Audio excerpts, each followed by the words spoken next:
Assalamualaikum warahmatullahi wabarakatuh.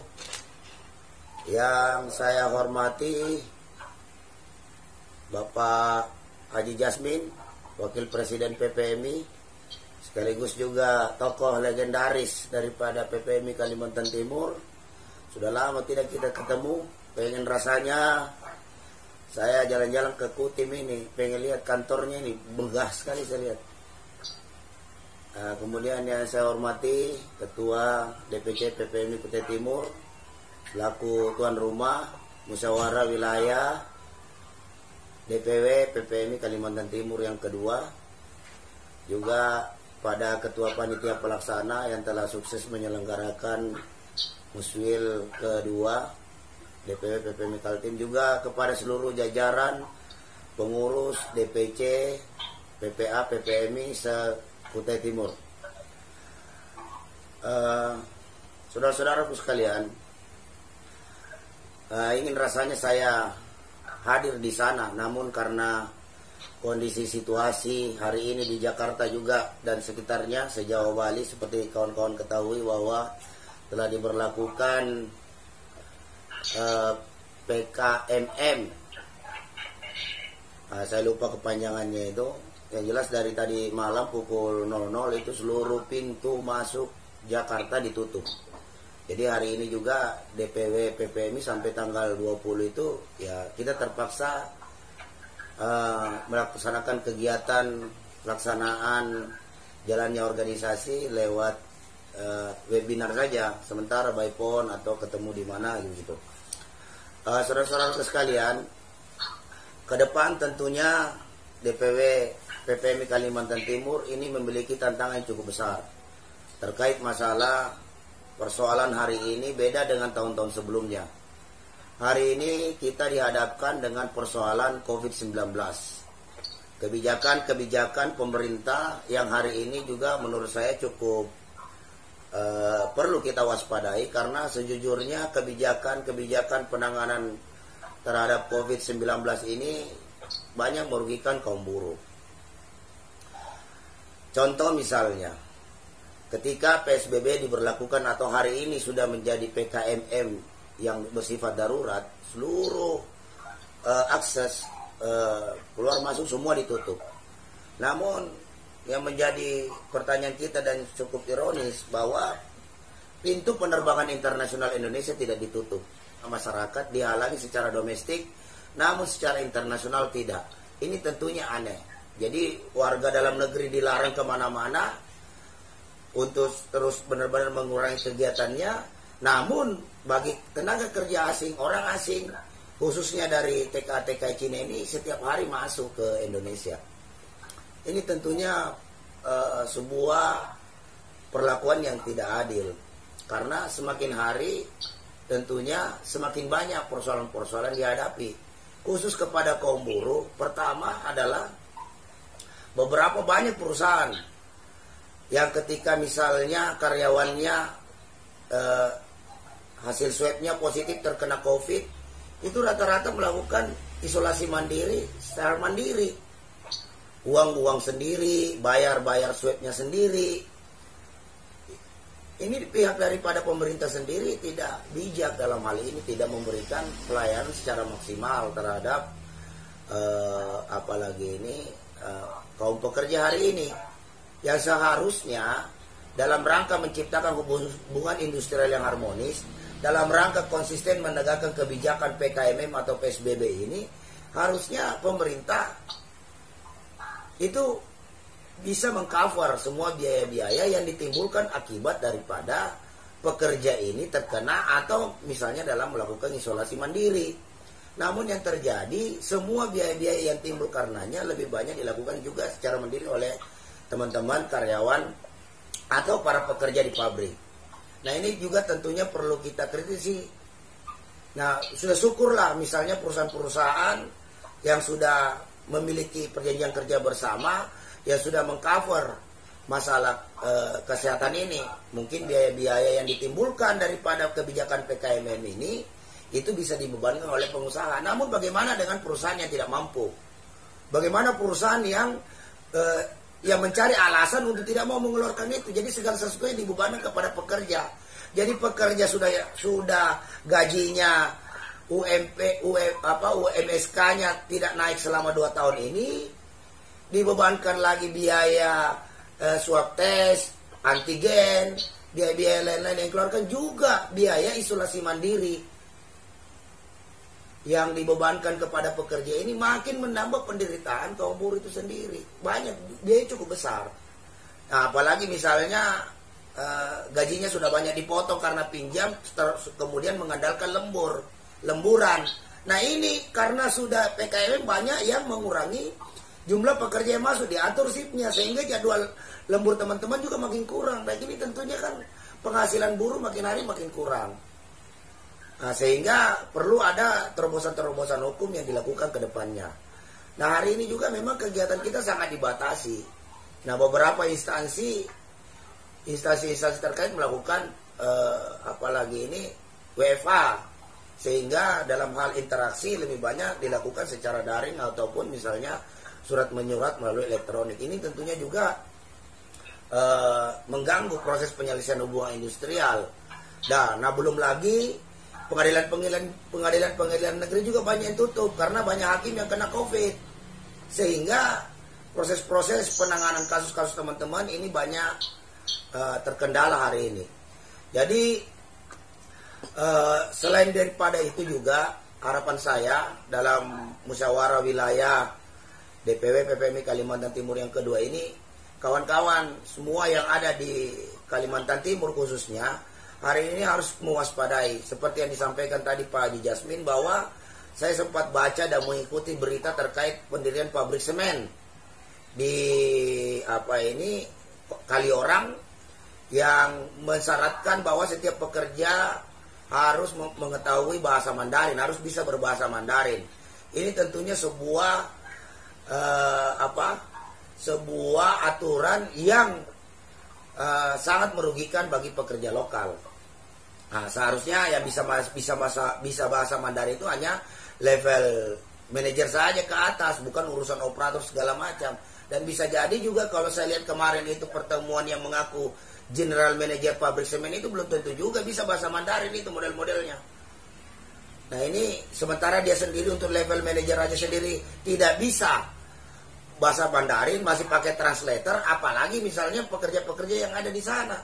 Nah ini tentunya menghambat kepada pekerja-pekerja lokal dari pribumi di sana untuk bisa dapat lapangan kerja atau bisa mendapatkan pekerjaan di pabrik semen itu. Jadi untuk apa mendatangkan investor jika hanya untuk memberikan keuntungan kepada pekerja-pekerja asing? Ini harusnya dilakukan aturan khusus. Jadi kepada pejabat-pejabat Pemda di sana, baik itu Pemda Kutai Timur maupun Kalimantan Timur, harus bisa mengambil sikap membela para pekerja lokal, warga WNI yang ada di sana untuk dapat bekerja di pabrik semen tersebut. Bukan hanya bukan memberikan suatu syarat yang memberatkan kepada pekerja lokal dan memberikan kemudahan kepada pekerja asing. Bagaimana caranya ini aturan-aturan pemerintah ini? Udah situasi COVID begini, banyak pengangguran, malah menciptakan lowongan pekerjaan yang lebih memudahkan kepada tenaga kerja asing, khususnya yang dari Cina. Kita tidak bersifat rasialis di sini, kita tidak rasis, tapi memberikan perimbangan bahwa disinilah tugas fungsi daripada sebuah negara memberikan kepastian kerja kepada rakyatnya. Bukan malah memberikan kepastian kerja, kemudahan kerja kepada orang-orang asing yang datang ke sini. Sudah mudah dapat kerja, membawa virus COVID pula masuk ke tanah air. Ini yang harus teman-teman juga perlu jaga ini, waspadai. Khususnya di Kalimantan Timur ini. Karena jujur saja operasi-operasi daripada penggunaan tenaga kerja asing yang sebagian besar bisa jadi ilegal, itu tanpa bisa jadi mereka menggunakan visa turis, tidak menggunakan visa kerja, bisa juga visanya sudah mati. Itu marak terjadi. Masih untung teman-teman Serikat Pekerja dan DPRD Kutai Timur itu peduli terhadap situasi hari ini. Masih untung, dan itu tanpa terekspos ke media sehingga dapat diketahui dan dideteksi bagaimana dengan dinas-dinas tenaga kerja atau DPRD yang sudah melehoi di daerah, yang sudah kena suap oleh para pengusaha-pengusaha asing ini, sehingga tidak mampu menyuarakan aspirasi rakyatnya, sehingga mereka hanya menjadi penonton. Dan saya harapkan ke depan pengurus DPW PPMI Kalimantan Timur bisa mendeteksi ini. Kita inginkan pekerja Indonesia bisa menjadi tuan rumah di negeri sendiri. Bukan pekerja asing yang semena-mena datang ke sini menjara sumber daya alam kita, juga menghancurkan masa depan sumber daya manusia, tenaga kerja lokal yang ada di Indonesia. Ini sangat merugikan kita. Ini harus kita kritisi sama-sama. Kalaupun masalah kendala COVID kadang-kadang dijadikan untuk menghambat supaya jangan sampai terjadi proses protes atau demonstrasi yang terjadi, melakukan protes-protes terhadap kebijakan-kebijakan yang merugikan pekerja Indonesia. Ini tetap kita harus lakukan. Nah, dan kemudian selanjutnya harapan saya pada DPW mudah-mudahan dalam musyawarah wilayah ini dapat memilih atau terpilih lagi kepengurusan yang sudah cukup baik. Karena kalau saya pantau di media sosial juga saya intens komunikasi dengan Pak Ketua, Pak Nanang, Pak Haji Jasmi dan kawan-kawan yang ada di sana di Kalimantan Timur. Alhamdulillah perkembangan PPMI cukup baik dan sekarang sudah memiliki eksistensi yang cukup bagus di pemerintah Kutai Timur, sehingga ini perlu kita pertahankan dan perlu kita tingkatkan sehingga PPMI ke depan juga mampu membangun sebuah kekuatan-kekuatan politik daripada serikat pekerja. Karena kalau ke depan serikat pekerja itu harus bisa memberikan penyadaran-penyadaran politik kepada anggotanya. Jangan sampai ke depan apalagi ini karena kita tidak peduli dengan politik sehingga apa yang kita hadapi hari ini termasuk masalah undang-undang Omnibus Law itu semua terjadi akibat kaum buruh kalah secara politik. Nah, ke depan perlu kita bangun kekuatan-kekuatan politik di seluruh wilayah tanah air sambil beraliansi dengan rekan-rekan serikat pekerja lain agar mampu memberikan kekuatan politik dalam rangka mengambil sebuah kebijakan. Undang-undang Omnibus Law tidak akan bisa terbit jika buruh secara nasional memiliki kekuatan politik. Kalau ke depannya kekuatan politik buruh mampu dibangun, undang-undang Omnibus Law cukup satu orang dengan menandatangani mencabut kebijakan undang-undang Omnibus Law yang merugikan kaum buruh. Jadi ke depan perlu kita sosialisasikan juga kepada seluruh anggota kita, khususnya anggota PPMI juga kepada seluruh pekerja dan rakyat itu untuk memiliki kesadaran politik yang tinggi. Karena semua yang terjadi hari ini, tenaga kerja ilegal masuk, aturan penanganan COVID yang carut marut, harga sembako naik, itu juga ada rencananya kenaikan pajak pertambahan nilai 12% bagi sembako, terus kemudian juga undang-undang KPK yang semakin dilemahkan hari ini, itu semua terjadi akibat kebijakan politik. Jadi inilah konsekuensi logis daripada buruh dan rakyat Indonesia hadapi karena kalah secara politik. Jadi ke depan perlu kita bangun kekuatan-kekuatan politik kaum buruh dan rakyat tertindas untuk mampu memenangkan pertarungan secara konstitusional di Republik Indonesia sehingga mampu menciptakan pemimpin-pemimpin baik itu yang ada di kabupaten, provinsi, dan bahkan di tingkat nasional yang benar-benar peduli kepada kaum buruh. Jika kaum buruh tidak peduli terhadap politik, maka kita akan dipimpin oleh politikus yang tidak pro kepada buruh. Nah, seperti yang kita alami hari ini, saudara-saudara. Jadi untuk itu saya dorong juga kepada para tokoh buruh PPMI yang ada di Kutai Timur yang sudah mampu berserikat dan sudah berpengalaman berserikat PPMI di Kutai Timur untuk mampu maju secara politik di tahun 2024. Dan kita saling mensupport, mudah-mudahan saya berharap sih ada partai buruh. Karena hari ini semua partai politik bisa dikategorikan masih terkontaminasi dengan sistem feodal, transnasional, dan oligarki. Jadi masih ya serba tidak sesuai dengan ekspektasi kita lah. Jadi kalau mau jadi harus jadi anaknya ini dulu, terah-terahnya ada. Nah ini hampir merata di semua partai politik. Hanya beberapa partai politik aja yang konsisten. Khusus untuk masalah penolakan daripada undang-undang Omnibus Law itu sendiri, Hanya satu partai yang konsisten sampai di akhir, yaitu Partai Keadilan Sejahtera yang konsisten menolak Undang-Undang Omnibus Law. Dan hari ini nasib Undang-Undang Omnibus Law kemarin itu dari gugatan daripada kawan-kawan KSBSI kemarin itu sudah ditolak oleh MK. Jadi tapi masih ada harapan dari gugatan teman-teman KSPI maupun dari teman-teman Gekanas. PPMI tidak mengambil sikap untuk melakukan judicial review kepada Undang-Undang Omnibus Law karena menurut pendapat dan hasil diskusi kita di rapat DPP kemarin bahwa PPMI konsisten menolak Undang-Undang Omnibus Law itu sejak dari RUU. Nah, jika PPMI ikut melakukan judicial review, itu sama halnya PPMI melegalkan pelanggaran pembuatan undang-undang yang dilakukan oleh DPR RI dan Presiden saat itu. Karena proses pembuatan undang-undang Omnibus Law ini menurut PPMI cacat hukum. Karena tidak mendengarkan aspirasi ratusan guru besar dari perguruan tinggi, juga masukan daripada seluruh Indonesia. Dan apalagi dia ditetapkan di tengah malam. Tahu-tahu kita dapat besok kabar pagi-pagi, wah sudah ditandatangani Omnibus Law.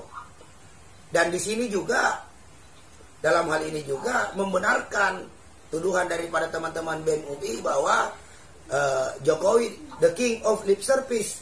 Karena ketika saya ingat persis tanggal 9 Oktober ketika itu PPMI turun bersama dengan mahasiswa aksi di Jakarta. Waktu itu sampai aksi memanas, sampai malam kita aksi di sana. 8 Oktober, besoknya tanggal berapa gitu, tanggal 9 Oktober, Presiden ngomong di media bahwa bagi pihak-pihak yang tidak suka atau tidak setuju dengan Undang-Undang Omnibus Law, silakan melakukan gugatan ke Mahkamah Konstitusi. Nah, namun kemarin ketika persidangan judicial review di Mahkamah Konstitusi, Presiden Jokowi melalui Kementerian Perekonomian Bapak Erlangga malah membuat pernyataan bahwa mohon kepada majelis hakim untuk menolak seluruh isi gugatan para penggugat. Ini bukti Jokowi tidak konsisten juga dengan Undang-Undang Omnibus Law, malah mengintervensi hakim MK agar menolak seluruh gugatan para penggugat yang melakukan judicial review di Mahkamah Konstitusi. Jadi, tapi kita tetap berharap, kita tetap terus berjuang karena prosesnya juga masih lama, masih ada, kalau tidak salah ada 14 pihak yang melakukan judicial review di MK. Walaupun PPMI secara institusi kelembagaan tidak melakukan JR, namun kita wajib mendukung juga dan mendoakan semoga gugatan teman-teman yang lain yang masih tersisa ini bisa dimenangkan oleh Allah Subhanahu wa taala sehingga Undang-Undang Omnibus Law yang kita anggap merugikan kaum buruh ini bisa dipenuhi segala tuntutannya.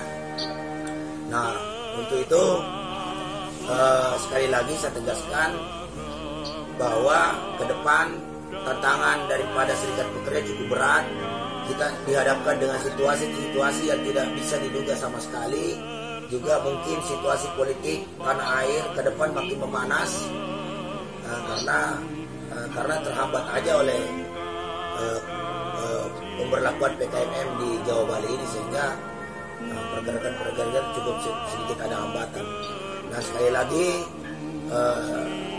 mungkin yang itu aja yang bisa saya sampaikan. Semoga musyawarah wilayah Persaudaraan Pekerja Muslim Indonesia Provinsi Kalimantan Timur dapat terlaksana dengan sukses dan lancar, menghasilkan kepengurusan yang amanah dan istiqomah dalam perjuangan PPMI, juga